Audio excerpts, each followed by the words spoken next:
Welcome to The Most Important Thing. I'm Danielle. And I'm Greg, and together we're exploring family culture and leadership at home. We are indeed. So we are still storming, starting to norm a little bit, I guess is what is the traditional way of saying it. Starting to norm. But one thing that we've noticed over the past couple of weeks and that we wanted to talk about today is that the kids are getting so many beautiful opportunities for increased independence. Yeah. And for the most part, that's gone really well. Like they are showering by themselves now. It's incredible. Mm-hmm. I don't think I showered by myself until I was 10. Yeah. They're currently learning to say, "May I please be excused?" instead of just leaving their plates disgustingly on the table and their chairs not pushed in. I like that they're saying that. Yeah, just like little tweaks, right? And Yeah. towards autonomy and independence, which feels really good. We were probably having a nanny for so long whose, purpose and joy in life was taking care of them in Yeah. those ways. They became a little immature, especially I would say Hunter is the oldest, right? So there's some growth to do to kind of just catch up around the house. So there have been some high highs and some low lows. Like you had to help Maverick out of a stranger's car a couple weeks ago after we lost him.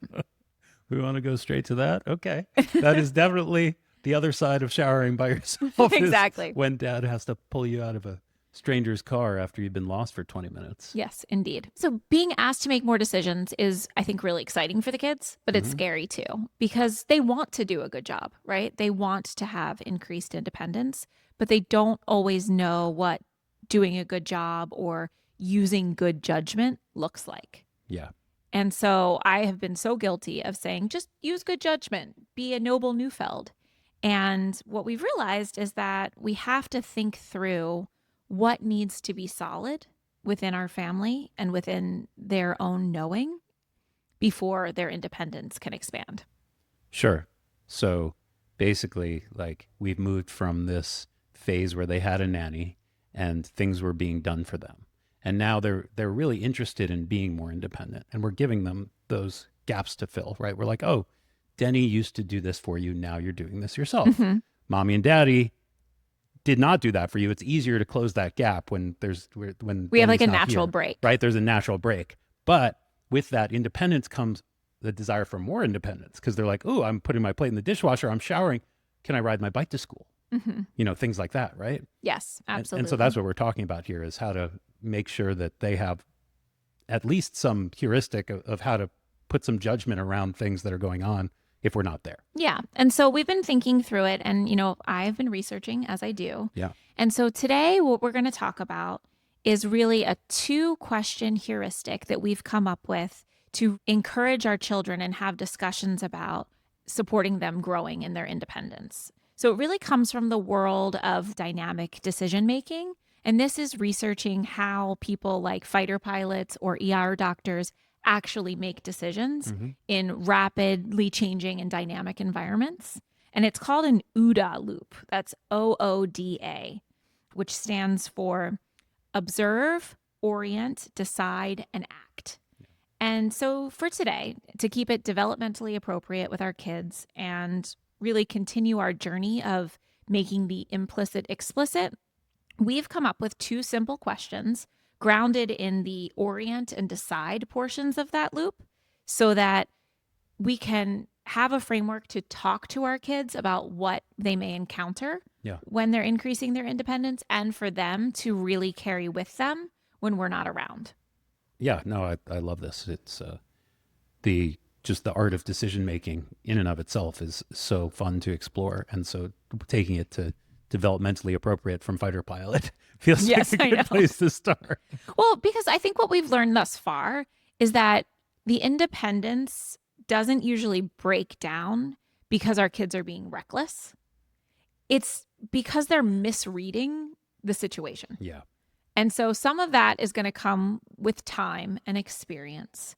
But if we can get them in the habit of asking themselves questions about like what matters most here, and is this mine to decide, or do I need to ask someone else?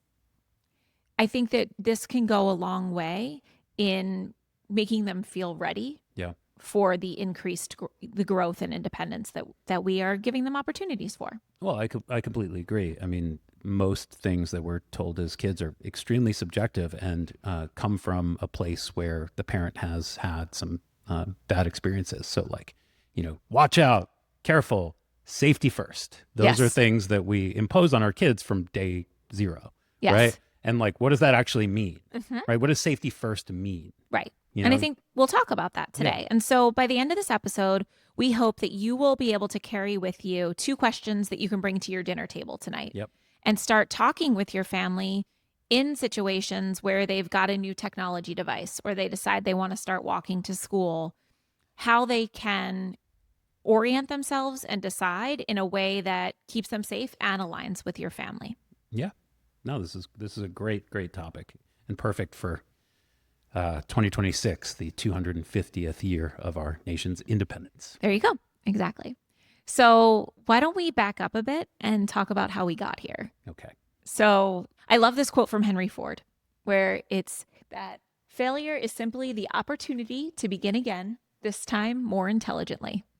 Because, like most things, the way we got here is through failure. And that specifically came up when Maverick got lost for quite a bit of time, and we had to have a small search party for him about a month ago. Yes, it did. Yeah. So Hunter, Jade, and Maverick went to walk 4 blocks to the neighbor's house for their first kind of like free range impromptu play date, right? The plan was for them to just go knock on their door. We gave them our little Apple AirTags as watches. And I was like creepily but fondly watching them walk away, right? Yeah, Do you remember? It was a very, it was a rite of passage for you and for them, right? To Absolutely. watch them For walk, both of us, right? to watch them walk into the distance 6 blocks away or whatever. I know you would have thought that they were going to college or something, but I did it. And I think we were both so proud of ourselves. And then we're standing in the house by ourselves and we're like, this is great. Like, what do we do? Right? But about an hour and a half later, we went to pick them up. And it turns out that they did find their friends and they started having a play date. But then another neighbor was having a party and there were a ton of kids there when we walked in, right? Yep. It was the most idyllic scene. The kids were like swinging from the trees and climbing over fences. It was truly for me what dreams are made of when it comes to this outdoor childhood. But Hunter came up to us right away and was like, Mom, Dad, I cannot find Maverick. I don't know where he is. Mm-hmm.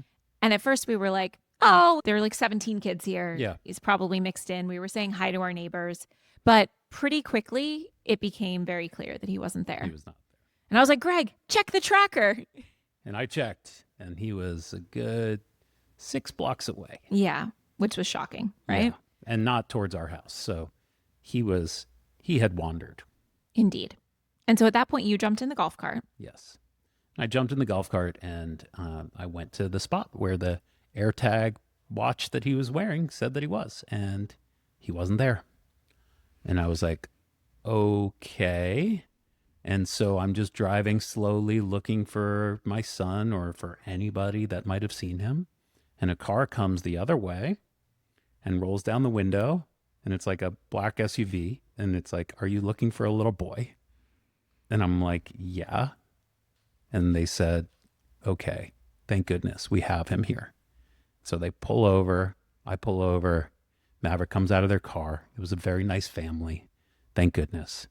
And I said, what happened? And they said, we just saw him by himself walking. And he was clearly didn't know where he was. And he was crying. Mm-hmm. And, I gave Maverick a big hug. I put him in the golf cart. I came to get you and the girls at our friend's house. And we all went home, but not before I turned to the girls. And I was a little harsh with them. I said, Neufeld stick together. This is not what we do. Mm-hmm. We don't let our little brother get lost and end up in a stranger's car after 15 minutes. This is the first time that anything like this has happened. So I didn't really know what to do, what to say. Mm-hmm. But I think this is where we come back to what we decided after that and how we would have asked the girls to act in that situation had they been able to play the tape back and do it again. Yeah. And so when we did get home, we did some damage control, I guess. I like to call it a retrospective or a post-mortem on like WTF, like what actually happened here? Because what we realized is that I was thinking about the walk there, right? I Yeah. assumed that once they got to the street where all the little kids play, they were going to be safe. They were going to be able to look out for each other. Yep. But that's not what actually happened. And so what I've realized is that we cannot assume that we will be able to think through every scenario, right? And like we thought them being in a group was going to mean that they were safe. But we hadn't talked through what happens if they get invited to a party impromptu, Yep. right? And the environment gets chaotic. And what actually ended up happening with Hunter is that she knew pretty quickly that Maverick was gone. And she was very distressed. She was trying to do the right thing and find him, but she didn't feel comfortable asking the host of the party, who she knows well, but who didn't invite her there, to ask for help. Yep. And so she and her other friend went and looked for him. So, I'm glad that we took the opportunity to unpack what went right and what didn't go so well, because we very quickly at first were like, you didn't do your job by using good judgment, by taking care of your brother. Yeah. But that's actually not what was happening at all. It was just that she didn't really know how to, like, what mattered most. No. And so, when we got home, so what we learned later was that Maverick had decided, in the way that Maverick often does, that he didn't feel like being at the party. He wanted to go back to his friend's house where they had Star Wars toys. And a train. And so he asked Hunter to put his shoes on and then promptly left because he thought that he could find his way to that house. Yep. Right? And he had told us later that he wasn't even really scared. He was just sad because he knew he was going to get in trouble, which I think, considering what happened, he didn't get in too much trouble. Yeah. But, we took some time as a family after this experience, and we got out the whiteboard and we made a list of the things that went well and did not go well. And I think it was really important to do this because a lot of things went well. First of all, our fail-safes worked. Yep. Our trackers went well. We were able to find him quickly. People are genuinely kind. And they were able to walk independently to the house. So those were some really good things. When we started to unpack what didn't go well, obviously we spoke with Maverick about making sure that you tell someone before you leave somewhere, right? Yeah. But for Hunter, this really wasn't a failure of being a noble Neufeld. It wasn't a failure of character. If anything, she was so incredibly devastated because she does see herself as Maverick's protector. Yeah. It was a failure of orientation. In that moment, safety and finding Maverick mattered more than politeness. And finding Maverick wasn't hers to solve alone. Yeah. So if she had been armed with our two questions, what matters most here? And is this mine to decide, or do I need to ask for help? I want to believe things would have gone differently. Me too. So we realized that we've needed to move beyond telling our kids to use good judgment. And this is our first pass, right? These two questions are our initial way of talking to our kids about how to orient and decide, because they're going to be making more decisions without us. Yeah. Right? So now that we've been armed with this heuristic, we've been using it in other ways. And another one that just came up this past week is that the girls are starting to walk home from school. And this is a baby step process where it's I do it, then we do it, then you do it, right? I used to take you home from school. Now we will do it together, and eventually you will do it alone. And so step one has been, okay, I'm not going to pick you up in the car line. You're going to do a walking dismissal, and I'll meet you 500 feet from dismissal at the front of the church stairs. And so a couple of days ago in the morning, I asked Jade, I said, Jade, if you were to be on the church stairs today after school and a dinosaur were to come and try to eat you, is it more important to run back to safety or to stay on the stairs because that's what you agreed with mommy? And what'd she say? I would stay on the stairs. Because that's what you told me to do. That's what you told me to do. And I'm so glad that we had this conversation because she really thought, and this is very Jade-like, that if mommy tells me to do something, I have to do it at all costs. So I said, actually, that's not right. Safety matters more than sticking to the plan. And I promise you that choosing safety will never get you in trouble. And this is your decision to decide. You need to trust your instincts. And if something feels unsafe to you, you retreat to safety. And I promise to never, ever get mad at you for that. Yeah. That's such an important notice. So I'm so glad that we had this conversation with Jade, because the thing that we're learning is that when it comes to increased independence, the answer is going to be safety first and staying aligned with your team number 2, right? As a close second. So these are what we would call invariant priorities when it comes to decision making, right? Yeah. But there are other opportunities to use this framework where safety may not be so much of an issue. And it's really getting down to what matters most here. So a good example of that is that we at family meeting this past weekend talked about what we're going to do with the tin can phone once it arrives.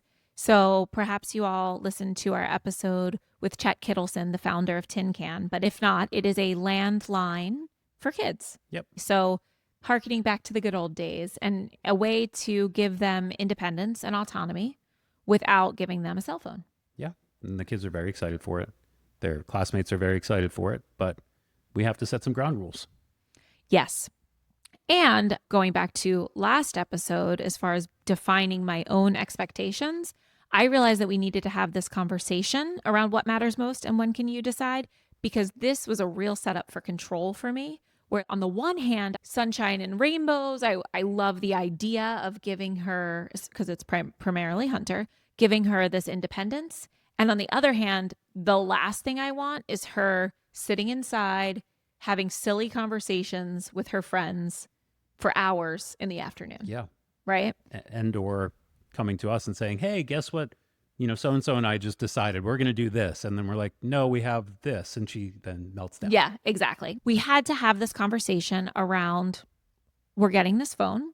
What matters most here? Mm-hmm. And what we came up with is that it's really a tool for coordination.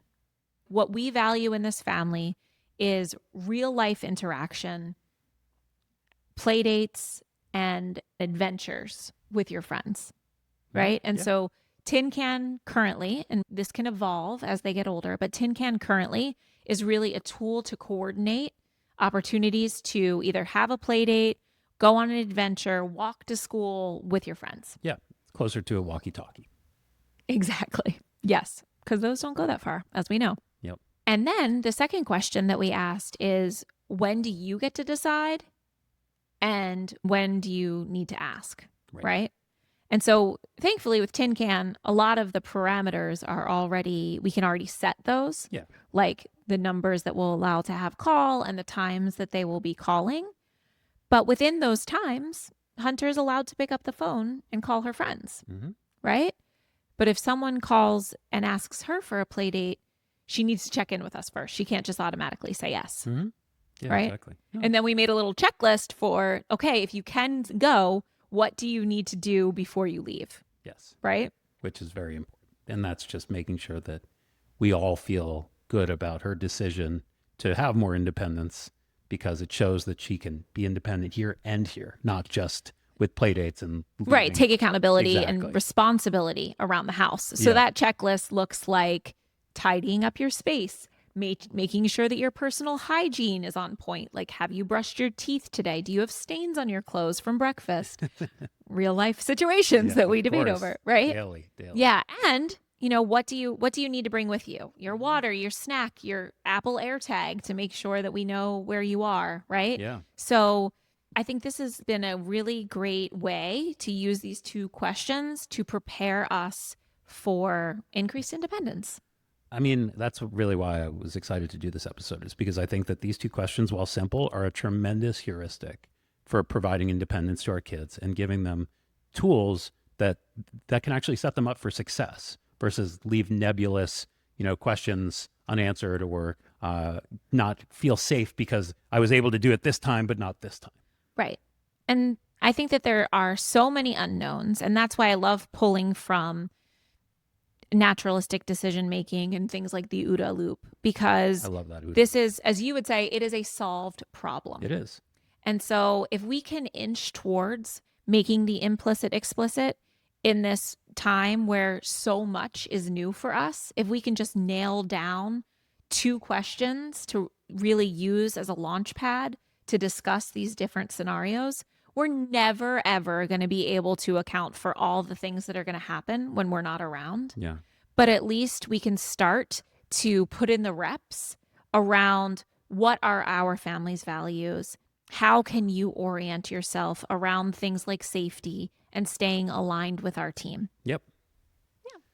No, agreed. I love that OODA loop. I love that slow is smooth and smooth is fast. And that tied back into the OODA loop, where I think it was a pilot that said, if you make really good decisions and are great at orienting yourself faster, you'll get faster and faster at making those decisions, which is how you appear to be unexpected to the enemy, which is like the faster you can solve these problems, the more unpredictable you are because you're solving really fast problems and they can't orient themselves around how quickly you're able to solve them.